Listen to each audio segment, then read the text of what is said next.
Alright, so everyone's always wanted to know what I do. So we are currently building some new track all along here. We're getting some rocks and stuff put up here, but I'm gonna walk you through all the steps here, okay? So we get track like this. We're gonna start bringing the path in right here. So we start with putting some of this, like this dirt right here. This stuff, it's like sand. Put that down just to make a base. Then we put this gravel with some mud and dirt and stuff into here to make it more solid. And as we go down here, it's about 2 inches of this dirt here, or actually this one's 6 inches, sorry. 6 inches of this dirt. Underneath this dirt, we put this black tarp stuff to where it like keeps out moisture and weeds and everything else from growing. That way the dirt stays where we want it to. Then we get these piles of little rock, ballast, that we start spreading out along here. As you can see, we got piles of it right here that we need to spread out. Corey is dumping some in the back of the dump truck right now so that we can just pour it out right here. A little bit later I'll get a video of him doing that so you can see what's going on there. So we put this all out, dump it all out smooth like this. If it's in the piles like that, we spread it out. Otherwise we can use the dump truck and just dump it out smoothly. It's gonna be a bit of a long video, but I figure it's a cool thing to show. And since I'm not on track, I can actually do this right now. The track right there I can't be on because you gotta have protection, which basically means we set up online a forum to make sure that the trains that are going by know that there's men on the tracks, and it stops them from coming through so we don't get hit. And it's cut up into sections. We have about 80 miles worth of track that we work on, and hey, check that out. So right over there is another railroad track. It's BNSF, and Amtrak runs on that one. It's an Amtrak train running by right now.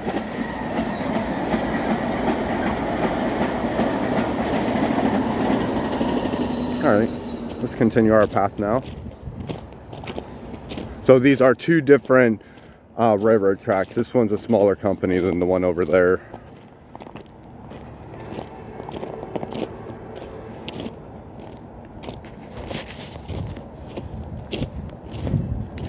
So we got all this rock still. It's being laid out because we're coming all the way from back there, all the way down here. Now all these ties we've set up because all along here we're gonna be laying the ties out. Here up here you can see what we've done so far, but every like 1.5 feet or so we'll be laying ties out. And if you were right here, you would smell creosote right now. It stinks really bad, almost like oil or something like that, kinda in wood. But yeah, so we got stacks of them here because we're gonna be laying all these out.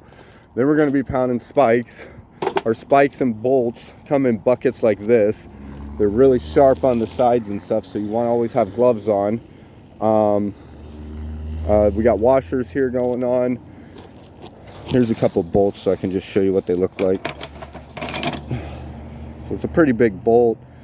Put the washer on it and then screw it together. I'll show you where those go in. This is the forklift that's carrying all of the ties down to where we're working at down here. So that's pretty cool. They'll just pick up a stack of them, carry them down. We end up knocking them off as he backs up with it to where they fall into place, and then we just scoot them into place with a couple tools we have. I got some down here. I'll show you the tools we use. They have these metal bands around them. You can see the band right here, and then you can see this one's been tore up, but that's what keeps them in a bundle like that. They're pretty sharp too, so try not to touch those. Here's the can I was talking about. You just want to be careful. It's like a cut pop can. So these are spikes. This is about how big they are. If you've ever met me in real life, then you know how big my hands are. They're still pretty big in my hand. Each one weighs about a pound. So every time I pick one up, I'm picking up a pound weight basically, and 50 of them come in each keg. So they're called spike kegs because they have a bunch of spikes in them. You can see the rails right here, just laying along here. We'll be moving that onto the ties once we lay the ties down. We got these plates right here that go underneath the rail, and I've been throwing all of these plates down into here. So like literally, as you can see, thousands of plates here. I think we got like 2,000 ties here we're doing or something like that. So yeah, we just stack them up here, that way they're up out of the way. And then I come along in the thorn bushes and everything and just throw them over into place, you know. You set up the spike kegs along the way, that way we don't have to keep carrying them because they weigh like 75 to 100 pounds, I think.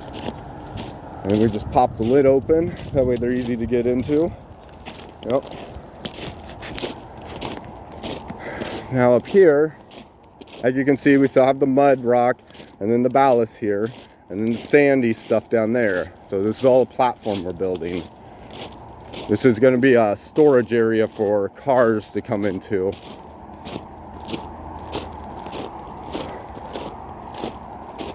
All right, so now we're up to the rail that we've been building. It goes way down there. We've done that basically in 2 days so far. So here's a bar, and there's the bolts with the washer.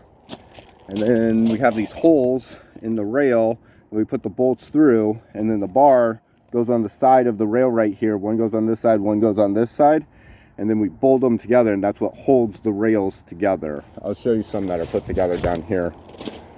Here's the plates that I was talking about. So each one of those plates up there get thrown down here, and they start getting lined up like this, and then we put the rail on it. We set one spike in each one so that when we put the rail on it, it has something to stop up against, and then we just spike it down into place. As you can see on this side, it's actually sitting on the plate.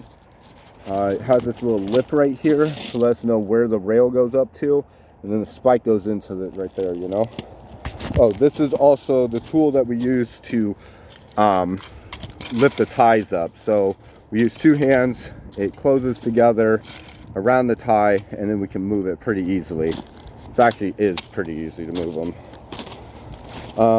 Here's a cart that we just carry our stuff on. There's nothing on it. I can just push it if I want it all the way down and ride it all the way down the track right now if I wanted. Here's a jack that we use. Pretty big jack. Weighs probably about 100 pounds. Super massive. I carry that thing all the time. All right, let's see this joint over here. So this is a joint, the joint bars that I was just talking about, and this is how we connect the rail together. So it ends up, it has this bar right here, and then that bar on that side, right? And then we just put the bolts through it and then tighten them up, and it holds it all together to where the rail doesn't move apart or move sideways like this. And that's also what's going on with the spikes. So the spikes, we pound them down like this on each side, and it goes on the lip of the rail right here and the lip of the rail right here, and then the spike is over this, so then it holds it into place. This lip of the plate is also holding it in place. And yeah, when you do it every about 2 feet or so, it just makes it to where the rail don't move out. So each one of these ties have at least 4 spikes, because 2 on each side, all the way down this, and that's what we've been doing. So it's pretty hard work for sure. This is the other excavator we have. This guy's a big boy. I was driving him the other day. It's pretty fucking fun. Yeah, other than that, I'll start making a few more videos about stuff as things happen. Life's fun out on the railroad. Here's a spike maul that I'm always talking about. So this thing weighs probably about 10 pounds, maybe 15.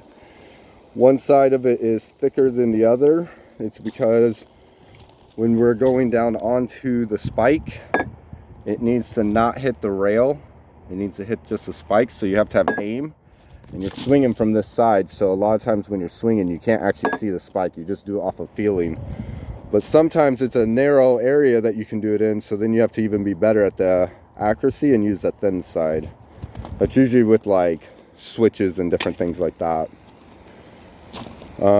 Here's a gauge bar.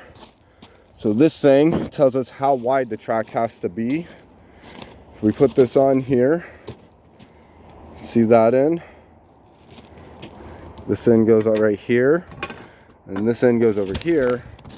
If you see that right there, it's not actually hitting in. So what we'll do is we will take a sledgehammer or something, get that into place like that, and now it makes sure that the wheels don't end up falling off the track, because it's the exact length in between the car's wheels and stuff.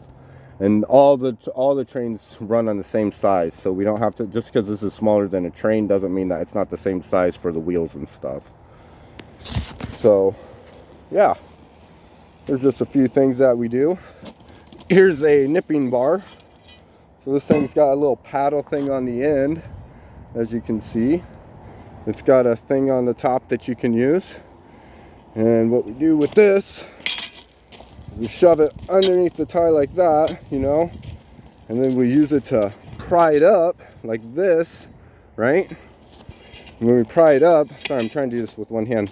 When we pry it up, we're prying the tie up, and it's making it to where it's really tight up against the rail. So when we spike those in, it stays to the rail, not just spiking it in. And we don't want it to be loose at all. Like if I move this, it's not loose. If I move this one, it's not loose either. But a lot of times they'll be loose. So yeah, here's another nipping bar so you can see it a little better.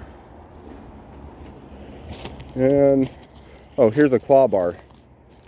So this claw bar, it looks exactly the same like this. It just at the top of it right here, this flat area, looks like this. And we use it to get underneath the spike right here like this. And then we pry it up and we pull it out and lift it up like this a bunch of times so that we can like get the spike out. That thing weighs probably about 50 pounds, maybe 40. That one weighs about 40. This one weighs about 40. So we're lifting these like all day, every day, just constantly. And you always have shit on your hands. You always get this creosote stuff on it. You can see how that black stuff, it's creosote.